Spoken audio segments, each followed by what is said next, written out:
তো নতুন একটি ভিডিওতে সকলকে স্বাগতম বন্ধুরা। আপনি কেন প্রাথমিক শিক্ষক হতে চান?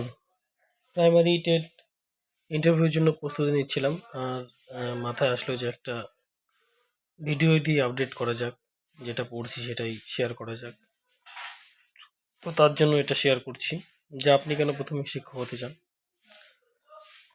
এরকম প্রশ্নের উত্তর সচরাচর চেয়ে থাকে ইন্টারভিউয়ার, মানে চায় যে কেন এরকম আপনি শিক্ষকতা চাকরিটাই বেছে নিয়েছেন। তো সেই ক্ষেত্রে আমাদের উত্তর কি হতে পারে সেটা এখানে লেখা আছে। এমনটাই বলতে হবে, এমন কোনো বিষয় নেই।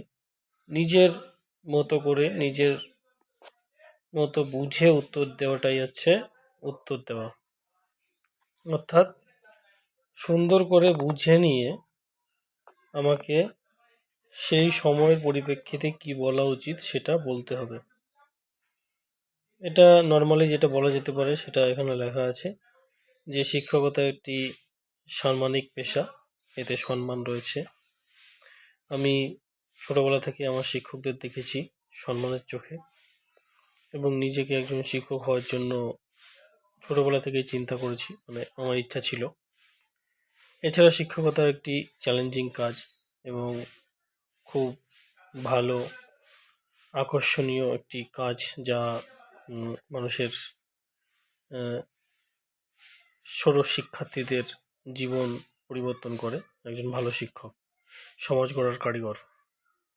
এই কারণে এই সাম্মানিক, যেটা আদর্শ সাম্মানিক সেটাও রয়েছে, অর্থাৎ আর্থিক দিকটা ওতে সুরক্ষিত হয়। এই কারণে আমি শিক্ষকতার পেশাটা বেছে নিয়েছি। তাহলে আপনি কেন প্রথমে শিক্ষক হতে চান? হ্যাঁ স্যার, আমি শিক্ষকতার পেশাটা বেছে নিয়েছি কারণ আমি ছোটোবেলা থেকেই আমার আদর্শ শিক্ষকদের দেখে সেরকম হওয়ার একটা কপি করার একটা ইচ্ছা ছিল। তো আমরা যদিও বাচ্চা বয়সে ছিল, কিন্তু বড় হয়ে যখন আমি ট্রেনিংটি সম্পন্ন করি তখন আমার ইচ্ছাটা বেড়ে যায় যে কী করে একজন শিক্ষক হওয়া যায়, এবং তার জন্য আমি প্রিপারেশন নিতে থাকি এবং আমি আজকে পাস করে এই পর্যায়ে পৌঁছেছি, এইভাবে বলা যেতে পারে।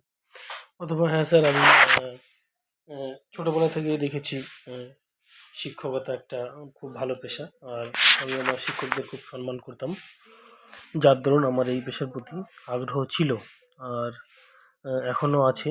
আর বড় হয়ে যখন জীবনকে একটা পথে নিয়ে যেতে হয় তখন আমি ভাবলাম যে না, এই পেশাটাই খুব ভালো হবে, তাই আমি এই দিকটা বেছে নিয়েছি।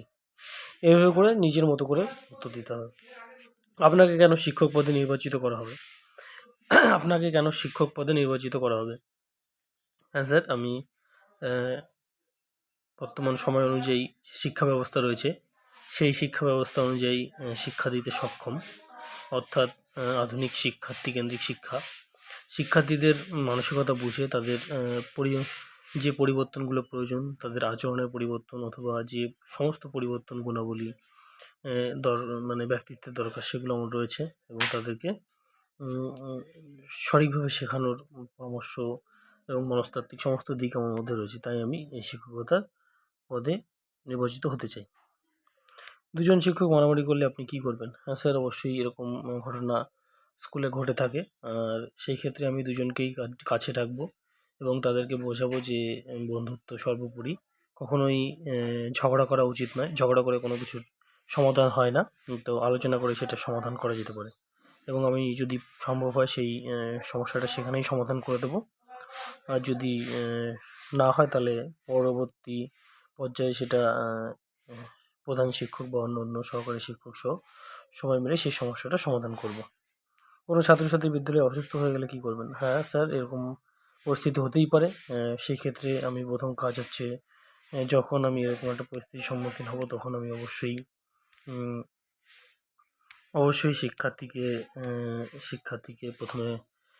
প্রথমে চিকিৎসা দেওয়ার চেষ্টা করব, অর্থাৎ ফার্স্ট এড বক্স সেটাই চিকিৎসা করব, এবং যদি তাও দেখি যে গুরুত্বপূর্ণ অবস্থা, তাহলে আমি প্রাথমিক স্বাস্থ্যকেন্দ্রে পাঠানোর চেষ্টা করব। ছাত্রছাত্রী বেসরকারি স্কুলে যাওয়ার প্রবণতা কীভাবে রোধ করবেন?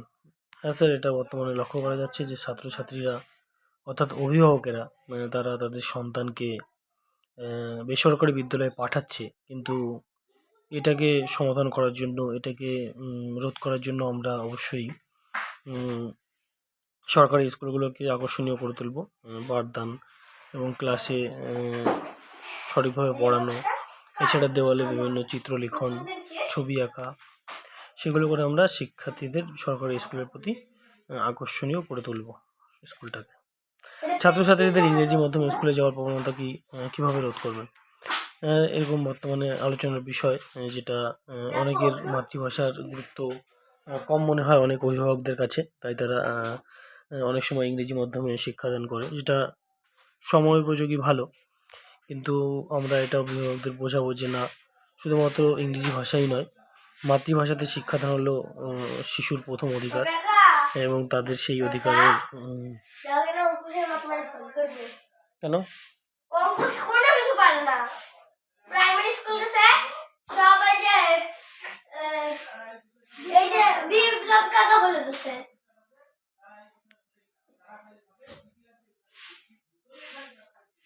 কিছু মানে না, একটা ইংরেজিতে লেখে, একটা বাংলায় লেখে, একটা ইংরেজিতে লেখে, একটা বাংলায় লেখে।